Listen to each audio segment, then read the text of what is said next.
Hello everyone, welcome back to my YouTube channel. ಎಲ್ಲರೂ ಹೇಗಿದ್ದೀರಾ? ಎಲ್ಲರೂ ಚೆನ್ನಾಗಿದ್ದೀರಾ ಅಂತ ಭಾವಿಸ್ತಾ ಇವತ್ತಿನ ವಿಡಿಯೋ ಸ್ಟಾರ್ಟ್ ಮಾಡೋಣ ಬನ್ನಿ. ನೋಡಿ ಎಷ್ಟು ಚೆನ್ನಾಗಿ ಪೂರಿ ಉಬ್ಬು ಬರ್ತಿದೆ ಅಂತ. ಇದೇ ರೀತಿ ಪೂರಿ ಹೇಗೆ ಮಾಡೋದು ಅಂತ ತಿಳಿಸ್ಕೊಡ್ತಿದ್ದೀನಿ. ಬನ್ನಿ ವಿಡಿಯೋ ಸ್ಟಾರ್ಟ್ ಮಾಡೋಣ. ನೀವೇನಾದರೂ ಫಸ್ಟ್ ಟೈಮ್ ನಮ್ಮ ಯೂಟ್ಯೂಬ್ ಚಾನಲ್ನ ವಿಸಿಟ್ ಮಾಡಿದರೆ ಪ್ಲೀಸ್ ನಮ್ಮ ಚಾನಲ್ನ ಸಬ್ಸ್ಕ್ರೈಬ್ ಮಾಡ್ಕೊಳ್ಳಿ, ಸಪೋರ್ಟ್ ಮಾಡಿ. ಬನ್ನಿ ನೋಡೋಣ ಹೇಗೆ ಮಾಡೋದು ಅಂತ. ಒಂದು ದೊಡ್ಡ ಪ್ಲೇಟ್ಗೆ 2 ಕಪ್ ಆಗೋಷ್ಟು ಗೋಧಿ ಹಿಟ್ಟನ್ನು ಸೇರಿಸ್ಕೊಳ್ತಾ ಇದ್ದೀನಿ. ಇದು ನಾವು ಮನೆಯಲ್ಲೇ ಗೋಧಿ ಹಿಟ್ಟು ತಯಾರಿಸಿರೋದು, ನಾವು ಯಾವುದೇ ರೀತಿ ಪ್ಯಾಕೆಟ್ ಬಳಸಿಲ್ಲ ಇಲ್ಲಿ. ಮತ್ತು 2 ಸ್ಪೂನ್ ಆಗೋಷ್ಟು ರವೆ ಸೇರಿಸ್ಕೊಳ್ತಾ ಇದ್ದೀನಿ, ಚಿರೋಟಿ ರವೆ ಸೇರಿಸ್ಕೊಳ್ತಾ ಇದ್ದೀನಿ. ಮತ್ತು 1/4 ಟೇಬಲ್ ಸ್ಪೂನ್ ಆಗೋಷ್ಟು ಉಪ್ಪು ಮತ್ತು 1/4 ಟೇಬಲ್ ಸ್ಪೂನ್ ಆಗೋಷ್ಟು ಸಕ್ಕರೆ. ಬೇಡ ಅಂದರೆ ಸ್ಕಿಪ್ ಸಹ ಮಾಡ್ಕೊಳ್ಬೋದು. ಈಗ ನೋಡಿ ಎಲ್ಲದನ್ನು ಒಂದ್ಸಲ ಡ್ರೈ ಮಿಕ್ಸ್ ಮಾಡಿಕೊಂಡು ಮತ್ತು ನೀರನ್ನ ಸ್ವಲ್ಪನೇ ಹಾಕ್ಕೊಂಡು ಮಿಕ್ಸ್ ಮಾಡ್ಕೊಳ್ತಾ ಇದ್ದೀನಿ. ನಾನು ಪ್ಲೇಟಲ್ಲಿ ಯಾಕೆ ಮಾಡ್ತಿರೋದು ಅಂದರೆ ಚೆನ್ನಾಗಿ ಮಿಕ್ಸ್ ಮಾಡೋದಕ್ಕೆ ಹೆಲ್ಪ್ ಆಗುತ್ತೆ ಅಂತ. ನೀವು ಬೇಕಿದ್ರೆ ಬಟ್ಲಲ್ಲಿ ಸಹ ಮಾಡ್ಕೊಳ್ಬೋದು. ಚೆನ್ನಾಗಿ ಮಿಕ್ಸ್ ಮಾಡಿಕೊಂಡು ಚಪಾತಿ ಹಿಟ್ಟಿನ ಅದಕ್ಕಿಂತ ಸ್ವಲ್ಪ ಗಟ್ಟಿಯಾಗಿ ಕಲಿಸ್ಕೊಳ್ಬೇಕು. ಯಾಕಂದರೆ ಪೂರಿ ಫ್ಲಫಿಯಾಗಿ ಬರಬೇಕು ಅಂದರೆ ಚಪಾತಿ ಹಿಟ್ಟಕ್ಕಿಂತ ಸ್ವಲ್ಪ ಗಟ್ಟಿಯಾಗಿರಬೇಕು. ಮಿಕ್ಸ್ ಮಾಡೋಕ್ಕೆ ಸ್ವಲ್ಪ ಗಟ್ಟಿಯಾಗಿರಬೇಕು. ಆ ರೀತಿ ಚೆನ್ನಾಗಿ ಮಿಕ್ಸ್ ಮಾಡ್ಕೊಳ್ಬೇಕು. ಹಾಗಂತೇಳಿ ತುಂಬ ಜಾಸ್ತಿ ಗಟ್ಟಿಯಾಗಿ ಮಾಡ್ಕೊಳ್ಬೇಡಿ, ಸ್ವಲ್ಪ ಗಟ್ಟಿಯಾಗಿದ್ದರೆ ಸಾಕು. ಚೆನ್ನಾಗಿ ಮಿದ್ಕೊಳ್ಬೇಕು. ಎಷ್ಟು ಚೆನ್ನಾಗಿ ಮಿದ್ಕೊಳ್ತಿರೋ ನಾದ್ಕೊಳ್ತಿರೋ ಅಷ್ಟು ಚೆನ್ನಾಗಿ ಪೂರಿ ಉಬ್ಬು ಬರುತ್ತೆ. ಈಗ 1 ಟೇಬಲ್ ಸ್ಪೂನ್ ಆಗೋಷ್ಟು ಎಣ್ಣೆನ ಸೇರಿಸ್ಕೊಂಡು ಈಗಲೂ ಸಹ ಚೆನ್ನಾಗಿ ಮಿಕ್ಸ್ ಮಾಡ್ಕೊಳ್ಬೇಕು. ಎಣ್ಣೆ ಎಲ್ಲ ಚೆನ್ನಾಗಿ ಅದರ ಜೊತೆ ಹೊಂದ್ಕೊಳ್ಬೇಕು.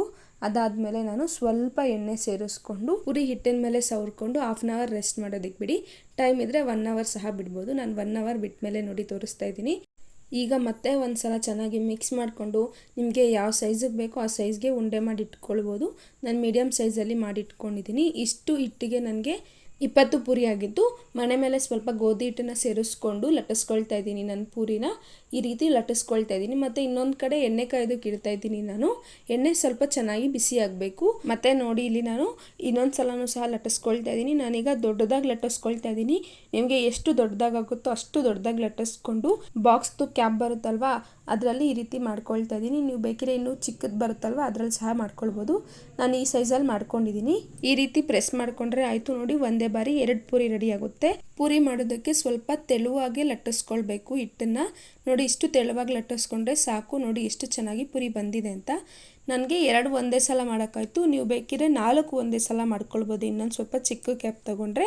ಈ ಕಡೆ ಎಣ್ಣೆ ಚೆನ್ನಾಗಿ ಕಾದಿರಬೇಕು, ಫುಲ್ಲು ಎಣ್ಣೆ ಕಾದಿರಬೇಕು. ಲಟ್ಟಿಸ್ಕೊಂಡಿರೋ ಪೂರಿನ ಹಾಕ್ಕೊಂಡು ಈ ರೀತಿ ಪ್ರೆಸ್ ಮಾಡಬೇಕು. ನೋಡಿ ಎಷ್ಟು ಫ್ಲಫಿಯಾಗಿ ಬಂದಿದೆ ಅಂತ. ನೀವು ರವೆ ಹಾಕೋದ್ರಿಂದ ಈ ರೀತಿ ಬರುತ್ತೆ. ಕೆಲವೊಬ್ಬೊಬ್ಬರು ಮೈದಾನ ಬಳಸ್ಕೊಳ್ತಾರೆ. ಮೈದಾ ಅಷ್ಟೊಂದು ಹೆಲ್ತ್ಗೆ ಒಳ್ಳೇದಲ್ಲ, ಹಾಗಾಗಿ ನಾನು ರವೆನ ಬಳಸ್ಕೊಂಡಿದ್ದೀನಿ. ಎಣ್ಣೆ ಐ ಫ್ಲೇಮಲ್ಲಿ ಚೆನ್ನಾಗಿ ಕಾದಿರಬೇಕು. ಲಟ್ಟಿಸಿರೋ ಪೂರಿನ ಸೇರಿಸ್ಕೊಂಡ್ಮೇಲೆ ಮೀಡಿಯಮ್ ಫ್ಲೇಮ್ ಮಾಡ್ಕೊಳ್ಬೇಕು. ಅದಾದಮೇಲೆ ಆ ಕಡೆ ಈ ಕಡೆ ಚೆನ್ನಾಗಿ ಫ್ರೈ ಮಾಡ್ಕೊಳ್ಬೇಕು. ನೋಡಿ ಪೂರಿ ಎಷ್ಟು ಫ್ಲಫಿಯಾಗಿ ಎಷ್ಟು ಚೆನ್ನಾಗಿ ಬಂದಿದೆ ಅಂತ.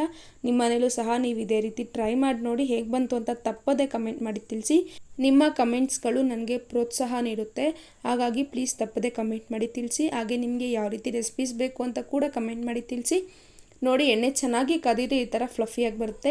ನೀವು ಎಣ್ಣೆನ ಚೆನ್ನಾಗಿ ಕಾಯಿಸ್ಕೊಳ್ಬೇಕು. ಎಣ್ಣೆ ಚೆನ್ನಾಗಿ ಕಾದಿಲ್ಲ ಅಂತಂದರೆ ಈ ರೀತಿ ಫ್ಲಫಿಯಾಗಿ ಬರೋದಿಲ್ಲ. ನೀವು ಇದನ್ನು ಎಷ್ಟೇ ಹೊತ್ತಿಟ್ಟರೂ ತುಂಬ ಸಾಫ್ಟಾಗಿರುತ್ತೆ ಈ ಪೂರಿ. ನೀವು ಟ್ರೈ ಮಾಡಲೇಬೇಕು ಈ ಪೂರಿನ. ನೋಡಿ ಟ್ರಯಾಂಗಲ್ ಶೇಪಲ್ಲಿ ಸಹ ಒಂದು ಕಟ್ ಮಾಡಿದ್ದೆ, ಅದು ಸಹ ನೋಡಿ ಎಷ್ಟು ಫ್ಲಫಿಯಾಗಿ ಬಂದಿದೆ. ಆ ರೀತಿ ಮಕ್ಕಳಿಗೆ ಮಾಡ್ಕೊಳ್ಳಿ, ತುಂಬ ಇಷ್ಟಪಟ್ಟು ತಿಂತಾರೆ. ನಾನು ಈ ಪೂರಿನ ಚೆನ್ನ ಮಸಾಲ ಜೊತೆ ಸರ್ವ್ ಮಾಡಿದ್ದೆ. ನೋಡಿ ಎಷ್ಟು ಚೆನ್ನಾಗಿದೆ ಚೆನ್ನ ಮಸಾಲ ಪೂರಿ ಕಾಂಬಿನೇಷನ್ ಅಂತೂ ತುಂಬ ಸಖತ್ತಾಗಿರುತ್ತೆ. ಚೆನ್ನ ಮಸಾಲ ರೆಸಿಪಿನೂ ಸಹ ನಾನು ಸದ್ಯದಲ್ಲೇ ಅಪ್ಲೋಡ್ ಮಾಡ್ತೀನಿ. ಆ ರೆಸಿಪಿನೂ ಸಹ ಒಂದ್ಸಲ ಚೆಕ್ಔಟ್ ಮಾಡಿ ನೋಡಿ. ನೋಡಿ ಎಷ್ಟು ಚೆನ್ನಾಗಿ ಇದೆ ಅಂತ ಪೂರಿ. ತುಂಬ ಅಂದರೆ ತುಂಬ ಸಾಫ್ಟಾಗಿ ಬಂದಿತ್ತು. ನಿಮಗೆ ನಮ್ಮ ಚಾನಲ್ ಇಷ್ಟ ಆಗಿದೆ ಪ್ಲೀಸ್ ನಮ್ಮ ಚಾನಲ್ನ ಸಬ್ಸ್ಕ್ರೈಬ್ ಮಾಡ್ಕೊಳ್ಳಿ. ನಿಮ್ಮ ಫ್ರೆಂಡ್ಸ್ ಆ್ಯಂಡ್ ಫ್ಯಾಮಿಲಿ ಮೆಂಬರ್ಸ್ ಜೊತೆ ಸಹ ನಮ್ಮ ಚಾನಲ್ನ ಶೇರ್ ಮಾಡಿ. ನಾಳೆ ಮತ್ತೊಂದು ಹೊಸ ರೆಸಿಪಿಯೊಂದಿಗೆ ಮತ್ತೆ ಸಿಗೋಣ. Thank you for watching. Bye.